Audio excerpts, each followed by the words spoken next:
Came across a YZ1 archive and your standard extraction tools are stumped? This is a compressed archive created by the Japanese Yamazaki ZIPPER utility popular in retro computing circles. I'm Evan Brooks, certified support engineer, and I'll show you how to extract these archives. Consider this essential for your toolkit: a single program that can open hundreds of formats, including a partially broken YZ1. My top choice is here, and we'll discuss more later. YZ1. Files are compressed archive files created by the Yamazaki ZIPPER utility, a Japanese compression tool popular in the 1990s. They contain one or more files compressed using the YZ1 algorithm, primarily used in Japanese computing environments for distributing software documents and data with efficient compression. YZ1. Archive files use a proprietary compression algorithm developed by Yamazaki, with a header structure containing file count, original file names, file sizes, timestamps, and CRC checksums. The format supports Japanese character encoding in file names and includes metadata for accurate reconstruction of the original file structure upon extraction. The guiding principle for opening YZ1 is to use IZArc from Ivan Zahariev. The extraction process relies on algorithms not included in the Windows operating system. Windows may see the archive but lacks full support, so proper decompression requires specialized tools. To determine the correct decoder, right-click the YZ1 file and select Open With. Prioritize IZArc if available. If it's absent, select another application. Compatibility often surprises people.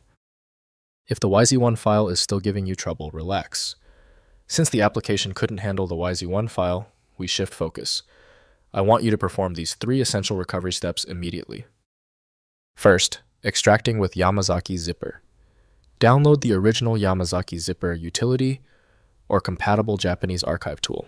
Run the extraction command pointing to the YZ1 file to decompress its contents. The tool restores files to their original state with proper Japanese character encoding, for file names preserving the directory structure as originally archived. Next, using universal archive tools. Try opening the YZ1 file with archive utilities that support legacy Japanese formats such as Laplace Laka or Expose. These Windows-based tools include built-in support for many obscure Japanese archive formats, including YZ1 enabling extraction without needing the original Yamazaki ZIPPER application. Finally, online conversion services. Upload the YZ1 file to an online archive conversion service that supports legacy formats. These services extract the contents server-side and provide downloadable zip or 7z files of the contents. Verify the integrity of extracted files and scan for malware before opening to ensure file safety after conversion. If compatibility checks failed, it is likely because the file extension name is shared by different developers for unrelated formats, causing your PC to use the wrong reading language. You may find success with a solution built on independent file logic that aims to read the file header at the byte level to identify the format, regardless of its current label. When your file is still locked, the issue is almost certainly due to its niche format, which few programs recognize. FileMagick specializes in reading these obscure file types. Visit filemagick.com for more info. If you appreciate these expert walkthroughs, consider hitting the subscribe button to support the channel.